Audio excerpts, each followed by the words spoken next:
অন্তিম বলত নিৰ্ধাৰণ হ'ল 2023 বৰ্ষৰ IPLৰ চেম্পিয়ন চাকৰুদ্ধকৰ মেচত ইতিহাস সৃষ্টি কৰি চেন্নাই ছুপাৰ কিংছৰ চূড়ান্ত খিতাপ অৰ্জন আৰু এইবাৰৰ সৈতে পঞ্চমবাৰৰ বাবে খিতাপ দখল কৰে ধোনী বাহিনীয়ে অধিক খিতাপ দখলৰ ক্ষেত্ৰত মুম্বাই ইণ্ডিয়ানছৰে সমতা স্থাপন আৰু প্ৰথমে বেট ধৰি গুজৰাট টাইটানছে সংগ্ৰহ কৰে 214 ৰান বৰ্ষবিকৃত মেচত জয়ৰ বাবে 15 অভাৰত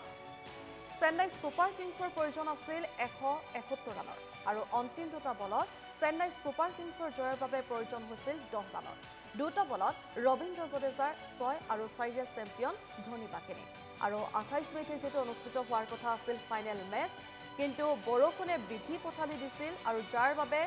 স্থগিত ৰখা হৈছিল খেলখন আৰু পৰৱৰ্তী পৰ্যায়ত অৰ্থাৎ 29 মে'ত অনুষ্ঠিত হয় খেলখন আৰু পুনৰ এবাৰ চেন্নাই ছুপাৰ কিংছে জয় লাভ কৰিবলৈ সক্ষম হ'ল আৰু পঞ্চমবাৰৰ বাবে বিজয়ৰ মুকুট পিন্ধিলে চেন্নাই ছুপাৰ কিংছে